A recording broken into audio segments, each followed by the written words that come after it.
this morning on Media and Society, we ask, what are the responsibilities of the media when reporting on conflicts and war?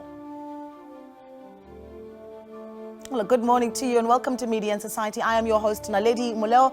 This is, of course, a show where we look at the intersection between the media and society. And, of course, this show, as usual, is not complete without your input. So feel free to give us a call over the next hour on the number 011-714-0661 or 0662, or jump onto Twitter, tweet us using the hashtag SABC Media Society or at SABC_MNS.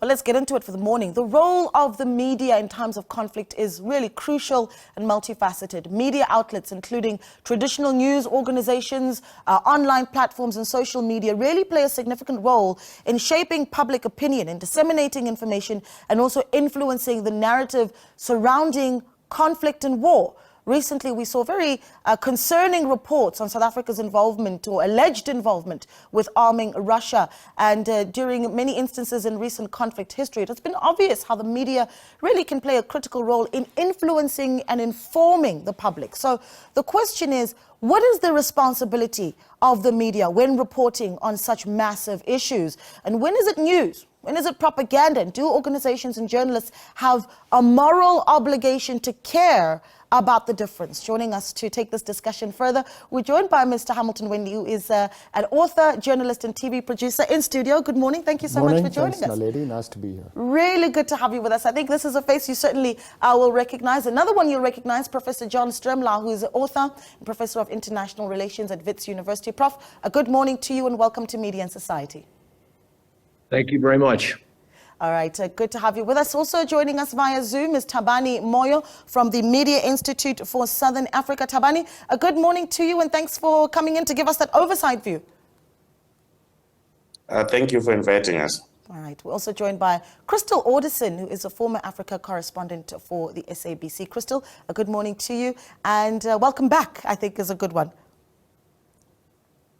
Good morning, Naledi. Thank you. Yeah, really good to have you with us. Let's get into the discussion, and I want to start with you, Hamilton, and say, okay, just as we start off, when you got the topic that this is what we'd be discussing, what's the first thing that came to mind? You know, the first thing that came to mind was the 5 W's and the H. Yes. Our tools as journalists, the who, what, when, where, why, and how.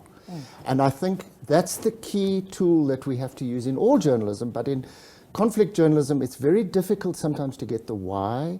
It's sometimes difficult to get the who because people are hiding in an ambush situation or something like that.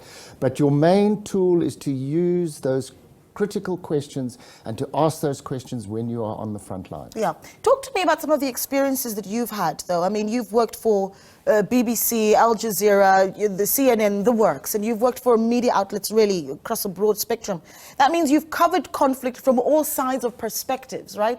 Some standout stories that stand out for you, and I'm talking particularly about war situations that you go back to. Well, I really started as a war correspondent in our own country in 1984, 1985, when there was so much terrible unrest in our country. I saw 5 people shot dead in front of me in Crossroads in February 1985 by Kufut, which was the special police forces. And that really taught me about the importance of bearing witness, because we filmed 7 people being shot dead by the police and thrown into the back of a Casper. And they were literally like bags of potatoes being thrown into the back of the Casper. And Pik Botha, who was then the foreign minister, was saying, well, we think there might have been one death, and he was prevaricating. And on the BBC 9 o'clock news that night, our pictures of 7 bodies being thrown into the back of a Casper were shown. Now, that doesn't tell the whole story of Crossroads, but it certainly held the powerful to account. And that was a seminal moment. I was only 23 years old at the time. So I was a young journalist, but it taught me a very valuable lesson. Yeah, and when you look at how perhaps other media houses across the world look at conflict. I mean, I think about, for instance, BBC versus Al Jazeera and how they would look at a certain conflict or war. Anything that stands out for you there in how those stories are told in some cases? Well, I think they're both very fine media outlets. I've worked for both of them, so I know a lot of the people who work there. The thing to understand about journalism and in conflict situation is you can't possibly, as the journalist on the ground, get both sides. You can't cross the front line. So if you are, I mean, I always tell the story of when I was in Burundi, covering the civil war in Burundi, a little known civil war to the rest of the world. And we were with the Burundian Special Paramilitary Police and the army, and effectively we were embedded with the Burundian army. We couldn't cross the lines and try and go into the forest and find the rebels. And that struck me as something that people wouldn't normally care much about the war in Burundi, but we did, and we cared about doing what we could to report what we saw, who we spoke to, how it happened. Yeah, I want to come back to that issue of being embedded, and I think that's an important one because a lot of people may not understand how that happens for media outlets when they suppose, I suppose there are restrictions as to how much you're able to access. But let's bring in some of our other guests here. Crystal Alderson, you've been an African correspondent for the SABC. You've worked for multiple media houses as well, internationally and both here at home. Talk a little bit about when you go back to a few stories that you've covered. I know that for the SABC you covered conflict in West Africa and East Africa, the list really goes on. Some standout stories for you. Well, I think, as I think Hamilton, I have to agree with him, it goes back to the basics of the 5W and the H of reporting. But of course, as a journalist in a conflict situation, you cannot be both sides. Of course, because of security reasons and, your contacts that you have, despite your best effort, things don't always work out. So I think standout for me is, of course, that post-election violence in Kenya, which was very different from an actual war situation. But in fact, for a period of 2 months during the 2007, 2008 post-election violence, we saw real conflict. And what was kind of shocking arriving there is that firstly, because of the ethnic realities on the ground, we actually had to split up our teams. And because we were 2 South Africans coming in, we could essentially move around without the fear of being attacked. And we literally, our 2 Kenyan colleagues, we had to split up so that they are not in harm's way, because I think anything else, your safety is also first. And I mean, that again just highlighted for me the extent of how ethnic conflict can play itself out and how things can easily go wrong. And so in my case, bless our late cameraman, Johnson Baraza.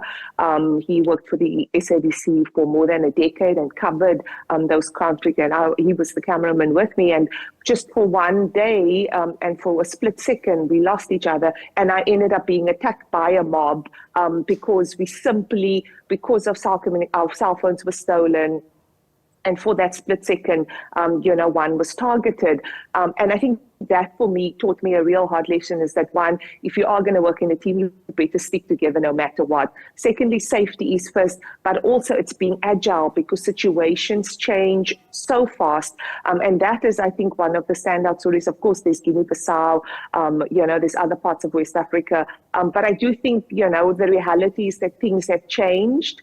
We now have the emergence of social media. We've also seen in Africa, in particularly when there's conflict, the internet are usually cut down, which makes communication quite difficult. And I am now quite sad of what's happening in Sudan and what's happening to journalists in Sudan. I'm in regular contact with a colleague that still has internet connection, and she said it's just your worst nightmare. And I think what's happening in Sudan in particular is that journalists have come under attack, their lives are under threat, they are living in constant fear, and then some of them have simply decided not to work anymore. And so for me, what's happening in Sudan at this moment, 2023, is also occupying my mind, Naledi. Yeah, it's interesting, Crystal, when you talk about just what social media really has done around the narrative, even that's driven around what journalists do when they cover conflicts. And I want to stay on that one a little bit, because you talk about living in fear, right? Having been attacked while on the ground, covering a conflict as a journalist. And then in this day and age, you get onto social media.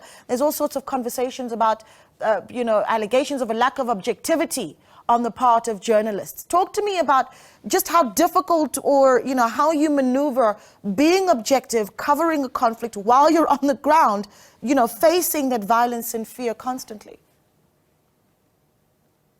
Well, I think, firstly, one tries not to be on social media all the time. I know some people might completely disagree with me. But I do think ultimately, if you're there for a broadcaster or for a particular outlet, it is to focus to get the story. I think in terms of, for us, in terms of the basics that we were taught is about storytelling, and it's about the people. If you are seeing that people are without food, they are without water, for me, it's the people first. There's always going to be different parties involved that wants to occupy power for various reasons. But for me, my first entry has always been about the people. Tell the stories of the ordinary woman that doesn't have access to water, whose house has been bombed, who is not able to move around. And I think for me, that is first and foremost. And then one starts building a narrative. You try to get analysts with different perspectives. And then, of course, one tries to get access to, those in power to give their stories. But I think what I've learned over the years is that those in power will always try to push their own agenda, and one has to be very wary of that and balance it out. And that's why, for me, going back to the basics of the people on the ground, that should be the voice of driving, for me, the narrative is so important. And I think for me, because of course I started my career at the SABC, it was always about, who do you tell your stories for? It's ultimately ordinary South Africans that don't necessarily have the money, to have Wi-Fi, that don't have an international broadcaster, and they rely on us to bring them the story. And for me, it was always, who am I reporting to? Does my grandmother, my late grandmother, who lives on the Cape Flats, or the Gogo in Guyana, or, in Matansani, how can I tell her a story that she cares and that she understands? And so for me, it was always important to look at the audience. But I think on the ground, Naledi, it is that agility. It's making the decision. It's, deciding, is this safe? How am I navigating this? Am I going to actually also, the technical aspects of it in terms of, do we have access to internet? Can we get our story to our audience in another country? And one has to also be disciplined enough to know that, okay, I now need to get my story out. I've got all this information. I've got all this footage. Am I going to just sit on it, or am I going to try to get it out to my audience? So, so you're on the ground, you navigate conflict, you navigate how am I going to get out, and then you have to navigate the reality of dealing with a technical team in Johannesburg, getting your story out, which I also think is essentially part of your job, is that you also have to be disciplined enough to know that, okay, now you need to pull out, get the story together, sit back, have 10 minutes, have a cup of coffee, think, structure your story to ensure that ultimately your audience then gets to see and hear the story, which I think is also part of the discipline of when you are out in the field and telling stories. Yes, it's a lot that's expected. It's a lot that's expected. Prof. Stremlau, I'm going to bring you in here. We call you on, I think different media houses call you on constantly to comment on international relations issues. And where conflict is concerned, I imagine you have a lot of those conversations. You hear Crystal saying that one of the challenges that journalists have is to understand that leaders and politicians a lot of the time will try and push their own agenda. And you as a journalist need to be, cognizant of that. But I bring you in because just recently here in South Africa, you had the Ambassador Brigety, holds a press briefing wherein he alleges that South Africa may have assisted Russia with arming its conflict in the Ukraine. And I bring that up because he held a press briefing, and that was the biggest irritation, I suppose, with South African government. And I thought to myself when I saw that, does the media know what protocols need to be followed? When you watched that story, just how much of a role and impact does media have then in even impacting diplomatic relations? Well, you're asking some very profound questions about the role of the media in a free society.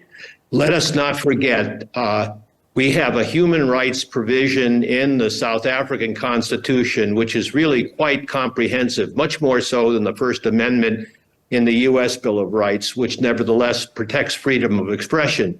It's very, very different when you're covering a story in Ukraine, for example, which has a freedom of movement and a freedom of reporting, than when you're trying to do it in an autocracy like China or Russia, which is very controlled.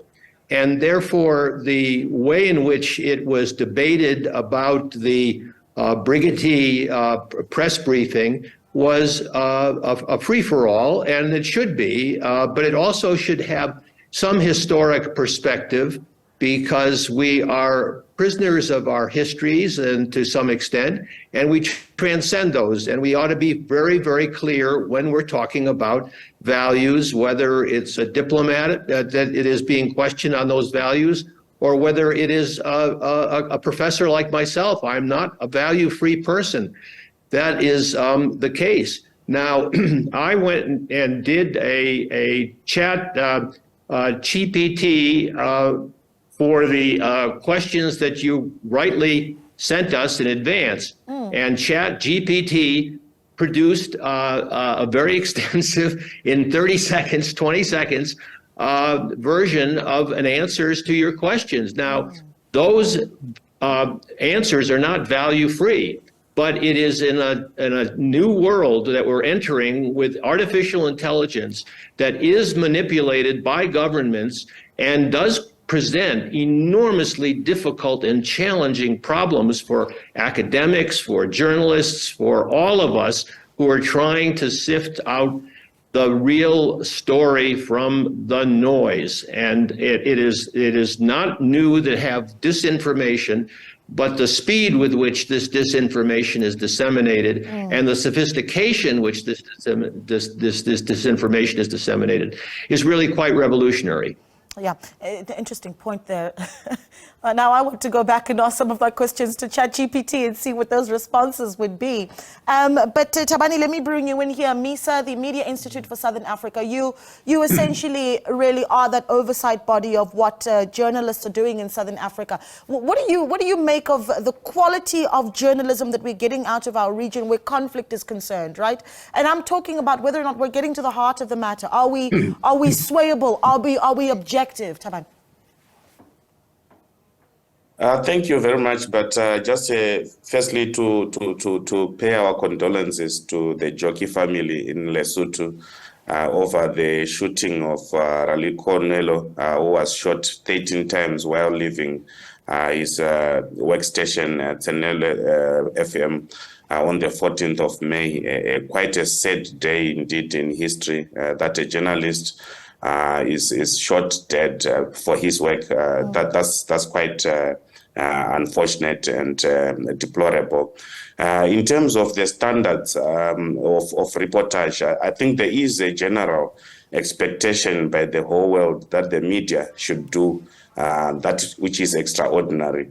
But there's also a bearing that comes with it, that even with bare minimum conditions or tools to do what it's supposed to do, it should still do miracles. There is generally a feeling out there that the media is a tool with which it passes information, it investigates, it interprets fast-paced moving conditions like conflict, and is always accurate. But there is always a disservice from those who are supposed to be protecting and providing the mechanisms that will allow the media to do what it's supposed to do.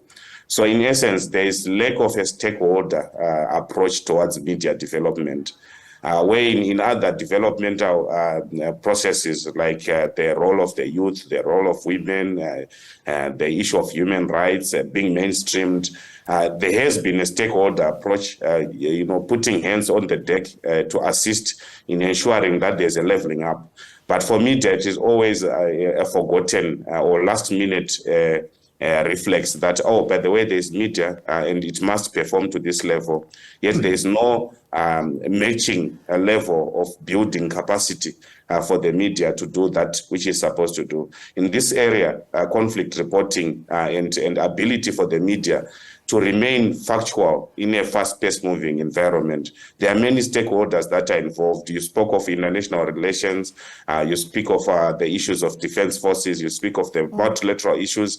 That must come to the center and ensure that media is not left behind when you are nourishing its abilities to better interpret the events as they happen. I'll give you an example. When COVID-19 broke out, both the audience and the reporters were speaking of an issue which was new to them. until there was a deliberate process to come to the fore and build capacities and capabilities of the media in terms of developing sources and ability to ensure that the story is spoken within the factual parameters. So there is that need for us to have that holistic process in terms of locating the media as a driver in terms of the enjoyment of the rest of the rights that are enjoyed within the human race. Excuse me. So that approach is key, and to me, gauging it from that process will be much useful. But if you can then see the levels of rankings that have happened for 2020, most of Southern African countries have moved to the positive. But there is still a gap with some of them which are still sliding back, and other factors in terms of conflict. You look at Mozambique, the northern parts, the Cabo Delgado, and how journalists were targeted when they were being deployed to cover news. Yet they were part of the ecosystem that can give us a better appreciation of what's happening within that space. You look at Eswatini when the riots broke out, journalists were also caught in the line of fire while they were trying to interpret the events and capture them on the go. The protests in South Africa, the same thing happens. So there is need for that holistic approach to gauge. I mean, in Eswatini, journalists were exiled in some cases for covering the conflict in the country. But we're going to continue the conversation. In fact, when we come back from the break, let's talk a little bit about, I'm keen to hear from you, the viewer, as well. How do you rate how journalists or the media covers conflict and war globally and on the continent? Give us a call on 011-714-0661. We've put a little piece together, put together by Rapela Nkhateba, who's been covering conflict in Lesotho. Take a look. The role of media should be nothing during the time of conflict, but to look for facts, dig for those hard facts, present them to the listeners, to the viewers, such that they can make nothing but informed decisions. We should not be looking to fuel whatever the conflict that is going on, but nothing with an aim of coming to an amicable solution. Lesotho is now in a lockdown, or known as a curfew, which starts from 10 o'clock at night and ends at 4 a.m. This was mostly sparked by the assassination of one of the current affairs presenter, political program. The police, when they did this order, said they want to curb the gun violence that seems to be going completely out of control. Lesotho lost quite a number of guns that were stolen in the hands of the police in the southern district and the northern districts. Quite a large number of arms catch. We still haven't got a clue as to what are the developments. Has anyone been brought to book? And for police, I think, to just try to solve this problem by locking everybody down, I wonder if it will be well accepted. Of course, we would like to give them a chance, but the question is whether, is this the best solution to come up with, to address such a rampant gun violence that seems to be wreaking havoc to the nation. I was told that in about 2 weeks, or less than a month I should say, there was up to 40 killings that were directly attributed to the gun violence. So the situation has really gone out of control when it comes to control of the arms and ammunition in Lesotho.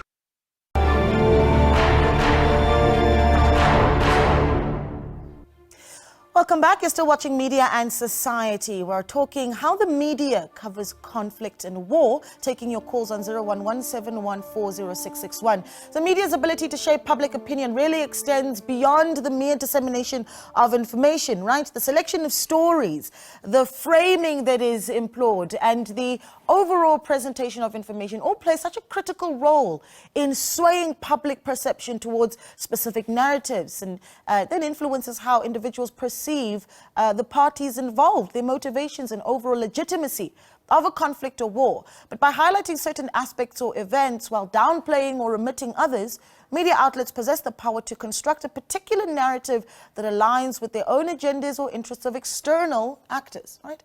So the selective portrayal of conflicts really can mold public sentiment. It can evoke emotional responses and also contribute to the polarization of society, ultimately affecting public support and fueling the violence that we see in some cases. So we had to have this conversation. We are joined by Hamilton Wendy, who is a author, journalist and TV producer, Professor John Stremlau, author and Professor of International Relations at Wits University. We're joined as well by Naledi Moleo of the Media Institute of Southern Africa, as well as Crystal Alderson, who is an all-round journalist but a former Africa correspondent for the SABC. I'm going to bring it back to you, Hamilton. We had that conversation earlier. We started it with Crystal as well, talking about impartiality and bias. I go back to when the Ukraine war started, the war in the Ukraine started. You had been in South Africa and you heard this a lot as well, is that there was this narrative that, oh, we're giving this war in the Ukraine so much attention when Tigray deserves as much attention, and, you know, violence on the African continent, even Palestine perhaps not having gotten as much attention. What do you say to that? And how do you strike that balance of impartiality and partiality for you? Well, there's a couple of things I'd say to that. First of all, you're absolutely correct. We in South Africa should spend more time looking at African conflicts and trying to understand them. I think that's absolutely critical. I've worked all over the continent. I've worked in a war between Ethiopia and Eritrea some years ago, so I have a little bit of experience there. But when you're looking at a war in Ukraine, the critical thing about Ukraine is that it could lead to a nuclear conflict, whereas Tigray will never lead to a nuclear conflict. So if you're an international broadcast, which SABC is, you have a responsibility to also look at Ukraine, not only because it's a Eurocentric viewpoint, but because it really, really is extremely scary. So I think there is a balance that we need to constantly strive for between being true to our roots in the continent and also looking at our international kind of perspective. In terms of bias, if you're the reporter on the ground, you have to report what you can see and what you can experience. So you look for evidence. If you're the head of the broadcasting, the editor back in Johannesburg or New York, then you must now then look for something coming out of Russia. The people in Ukraine, the reporters in Ukraine can't get a story out of Russia. So I think it's an unrealistic expectation on individual journalists to provide an overarching narrative of the Russia-Ukraine conflict. There is also a problem with impartiality, which of course is something we strive for, but simply striving for impartiality for its own sake can be problematic. I'll give you an example that goes back a very long way.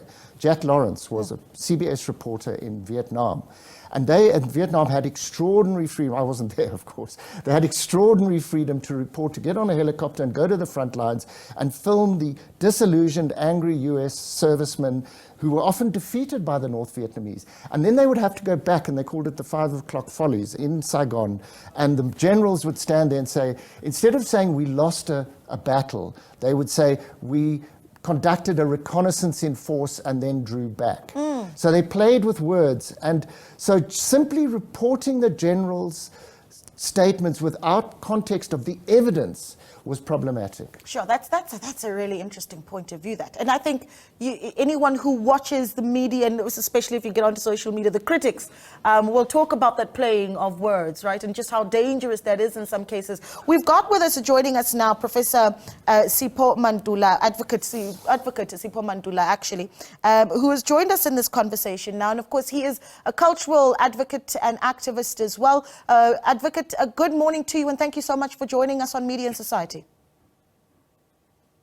Refreshing morning, Naledi and Jumbo Africa, to our viewers during this Africa Month. A very important and a timely topic, talking about the role of the media. We will always call good journalists, bad journalists, and also looking at the issues that are facing Africa. Let's look at the Sudan, Naledi. How is African media covering Sudan conflict? Let's look how the African media is covering the Eastern DRC conflict.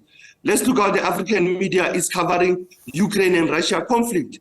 And you will find that the media has always been found to be either in a positive and a negative role. So if one looks at this topic, highly relevant, but let's not also exclude the role of social media, which is the new game changer into media coverage. Let's also look at the role of what I call the theater of the mind, the radio, very important. The television, or what you call the true live vision, the TV also has also what we call paid analysts. They are analysts who, when they gone on air, they just talk a hot air to just push another narrative.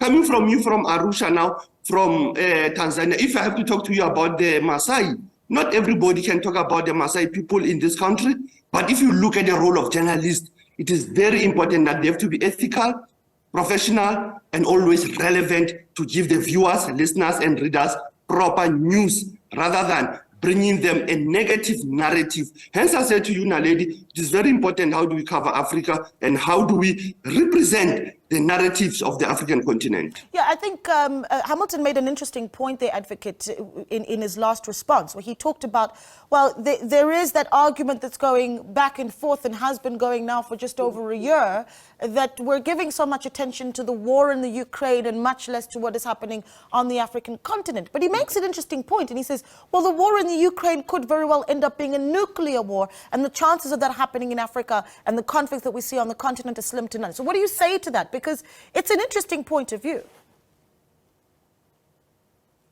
No, correct, Naledi. But remember, as you are having your great guest from Sister Christelle, which we have been doing Africa Update report, John Trimlau knows very well. But beyond Ukraine, we have been having a conflict in the Eastern DRC since 1994. We've been having conflict in Sudan since April 15. Now we are almost on the 21st of May. And if you look at how African analysts, will they be being fed in by Al Jazeera? Will they be fed in by CNN, by Reuters?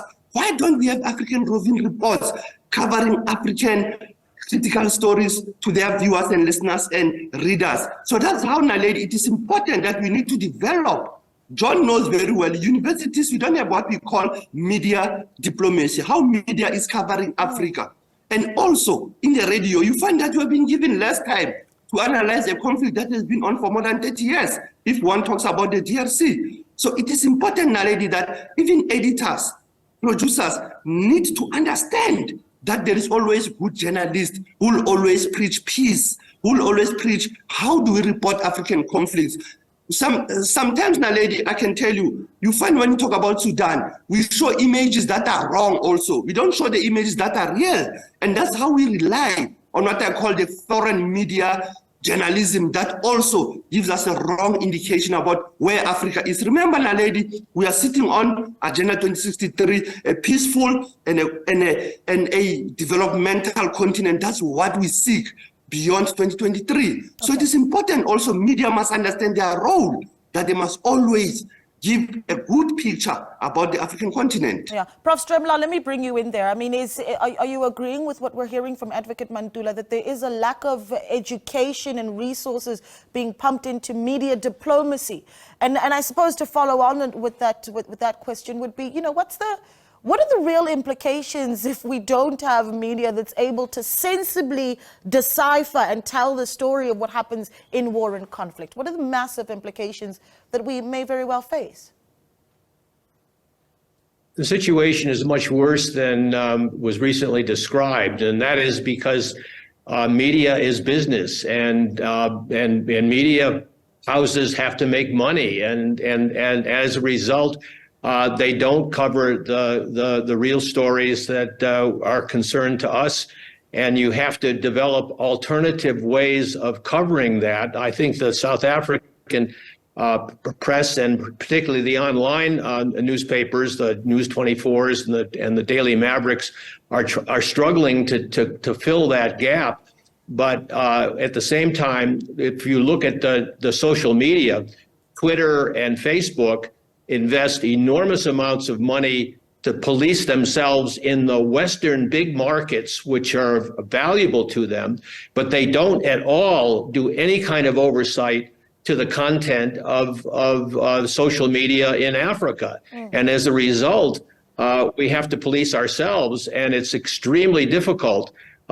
Fortunately, there's some academics that are now becoming more and more engaged in trying to be a testing ground for ideas that are critical and that make us a little bit more aware of the dangers of disinformation.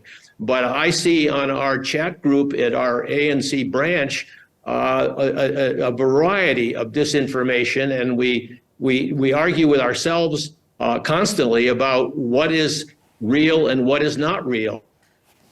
Yeah. Oh, Prof, I'm losing your sound there.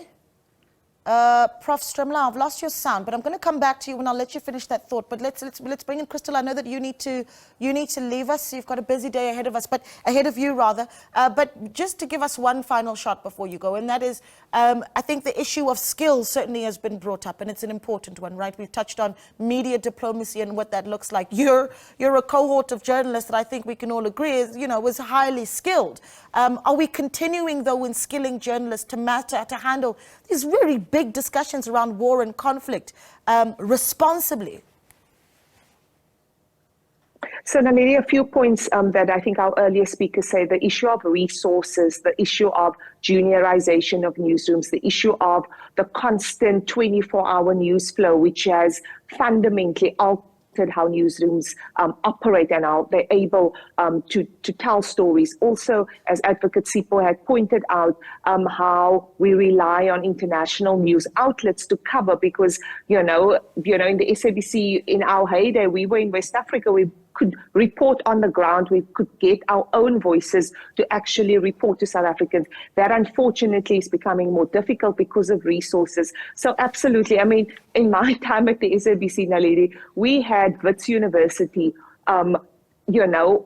plan a special program for senior journalists in understanding the political economy. I mean, we had some of the greatest South African political and economic intellects simply giving us lectures for a year, understanding the political economy of our South Africa and its place in the world. So yes, we definitely benefited from training, but that is the heyday. How do we move forward, Naledi? Having, run different newsrooms the past few years, yes, I recognize the constraints that we have. It's not going to go away. We know for people just simply to watch this right now, to have electricity is a luxury. Simply to have Wi-Fi is a luxury in this country. How do we go around it? So we're not going to change the reality. The big news media outlets in the world, Reuters, AP, AFP, I spoke to my colleague working for Al Jazeera. He's been in Ukraine for 1 month. I mean, this is the resources that international broadcasters have. We're not going to have that. So how do we shift the narrative? Is one, for our journalists to understand the kind of global politics, global dimensions, global dynamics. One, have a strong news leadership in different newsrooms that's able to see the bigger picture. And yes, we do not have a person in Ukraine, we do not have a person in Eastern Congo, but let's put our resources together. We've got people like, Advocate Sipho, we've got Stremla, we've got Nisa.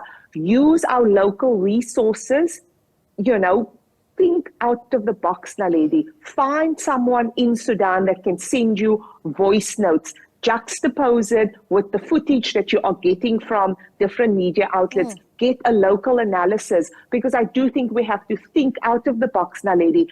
And that is the challenge to newsrooms, is that the reality is we're not going to get more money.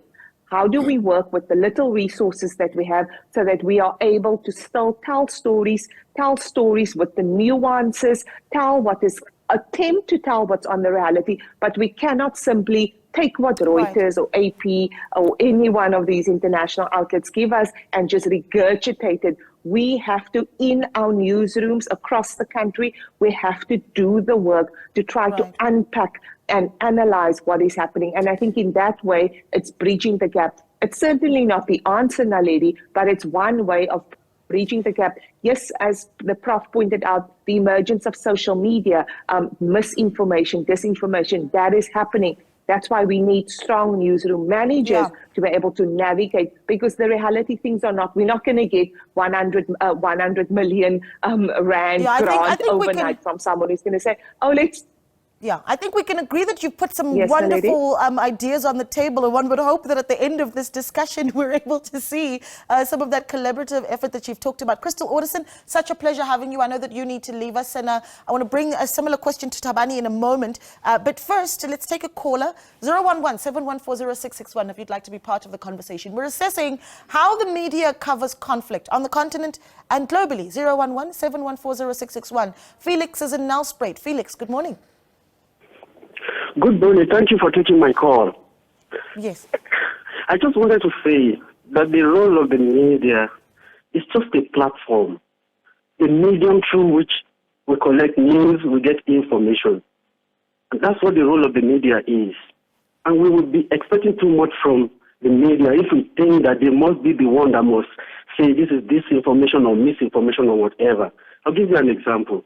You have the road agency who build our roads to make sure that the road is perfect for everyone to drive on. But we would be doing them a disservice if we say they are the one that must tell the people that are driving on the road not to drive drunk or whatever it is. Anybody will drive on the road. Drunkards, hijackers will drive on the same road. It's the same role the media is playing. They are giving us the platform through which we get news and information. They make their best to ensure that the news they are reporting it's real, but it's not their duty to tell which is misinformation or disinformation or whatever it is. Every individual must analyze the news he's receiving and be intelligent enough to know this news doesn't make sense and this news makes sense. Yeah. Unfortunately, though, I must say that, Felix, I disagree with you in the sense that is the responsibility. Otherwise, what is the purpose, right? Where does the consumer of information then go for trustworthy information? It has to be mainstream media. Otherwise, where else do they go? But thank you so much for making your contribution. Tabani, I'm going to bring it back to you now and say, okay, let's talk about what MISA's doing. Crystal gave us some great ideas on how to collaborate, that we don't just take what AFP and Reuters feeds into every newsroom or most newsrooms in South Africa and certainly on the continent, and then just regurgitate what we've got, but that we're able to find the information ourselves and tell the real stories about what's really being said about the conflict in Sudan, what the narrative really should be for Africa, if that's the case, right? What's MISA doing? Where are the opportunities that you see? Thanks very much. Firstly, I want to disagree with the notion that the media should be there to promote sunshine journalism on different areas. The role of the media is to break narratives and entrench its capabilities to be the check and balance of power and ensure that the society has got alternatives in terms of marketplace of ideas. So if you empower media in a probably three-tier system of public service, community and commercial, then you have that drifting towards an equilibrium in terms of choices and alternatives. The more the merrier the anchors and allowing the viewer, the audience to make informed choices. Then secondly, if we go to the issues that have been raised around need for collaboration, indeed the flow of information needs to be unidirectional, multidirectional, and at times breaking from different directions. By so doing, you need to remodel the media because society is changing with technological changes. So the media need to catch up with the wave in terms of defining business models that will enable it to leapfrog the current technological issues that have disrupted its operation. Secondly, post-COVID, most of the media entities have been ravaged in terms of their capabilities. That's where you see that there are junior reporters. It's difficult to continuously develop senior reporters, and the markets are dwindling. Hence, the need for a new agenda, probably if you are talking at African level, at AU level, to say, how do you rescue the media so that it enables our democracies to remain functional? Why? Because this is the source of verified information. And just like what you do with political parties in a democracy, you say those that have got a presence in parliament, how do you empower them with state resources so that they remain competitive to safeguard our democracies? So there are many options in terms of rescue packages, including tax breaks, tax holidays, among other issues, so that the media remain afloat as we go forward. But as you can also see, I insisted in the beginning that there's need for a stakeholder approach from different stakeholders within the communities that we operate in, so that they build different components of the media, so that it's positioned to cover multiple angles of our societal issues and drift towards solutions. And lastly, the vertical and upward and backward integration of the markets and the trainer, so that the media is empowered to be relevant in terms of its capabilities, and that the training institutions are up to date and bringing in relevant, skills for purpose within the industry. I think in a nutshell, that will be what I would propose. Yeah, we're going to wrap it up in a moment. We've got one more segment to go, and I think when we come back, we'll share some ideas on ethics, really, how we continue to cover conflict globally and on the conflict on the continent. with, doing so with some respect, doing so ethically, and then we'll share more ideas on how we can better tell the story of conflict as different media houses. Let's take a short break. We're back in a moment.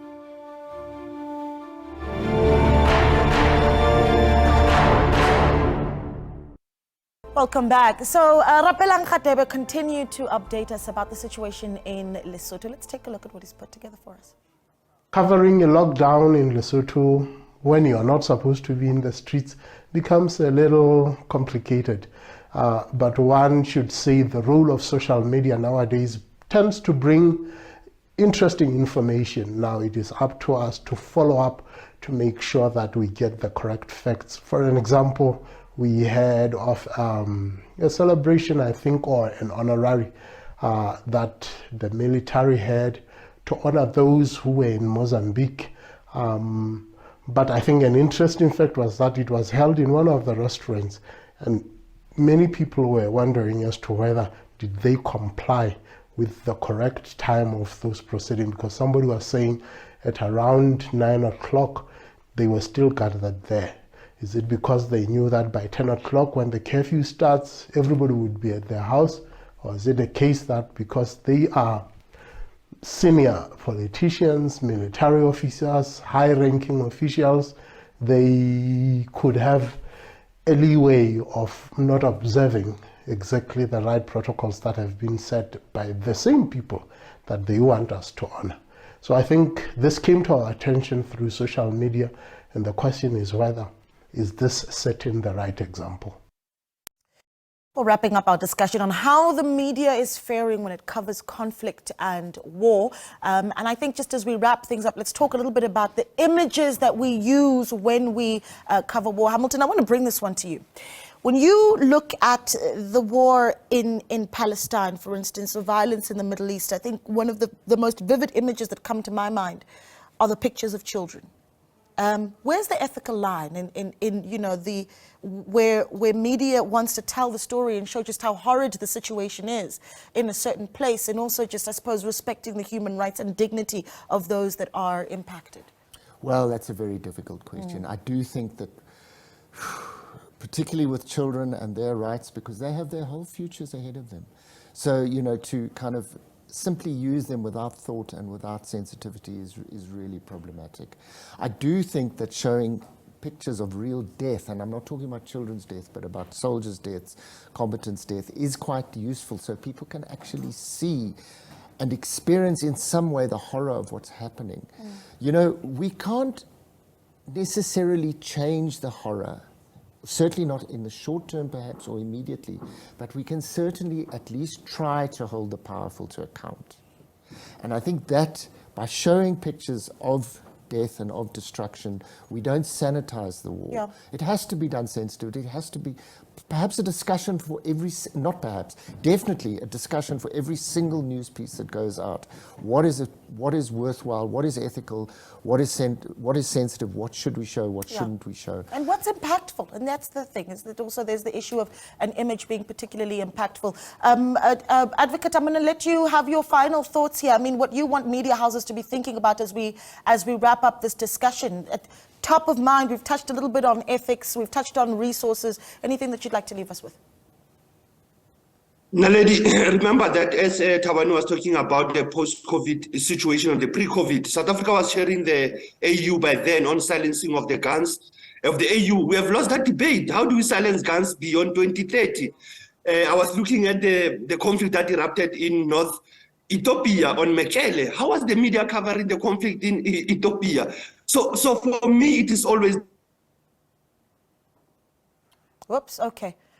All right, that feed giving us some trouble, but I need to move on because we are out of time. Prof. Stremlau, I'm hoping your line is back up and clean again. I think just as we wrap up, for every journalist who is in the field covering a conflict story, something that you want them to think about, because how they use their words, what images they take, can have a massive impact even on geopolitical, I suppose, the geopolitical future. What is it that you want us to be thinking of? Naledi, I'd just like to thank you for having this discussion, and I want to praise the South African media for being as attentive as they are to the issues that are so bedeviling to all of us as citizens right now. So congratulations to the South African media for at least working hard and trying to get to the truth. Prof, thank you so much for your time. We really do appreciate it. Naledi Moleo, of course, with MISA. We're going to have to leave it there because we are out of time. But make sure that if you are a media practitioner, whether in a big organization or a small organization, or even if you're just starting out, go and take a look at the resources that the Media Institute for Southern Africa may have for you. You might be able to find some opportunities, upskill yourself, and tell better stories about what happens, not just on the continent, but also in the world. Thank you so much to Hamilton Wendy, to Professor John Stremlau, Naledi Moleo, Advocate Sipho Mantula, and of course, Crystal Ordison. From myself, Naledi Moleo, and the Media and Society team, have yourselves a great Sunday.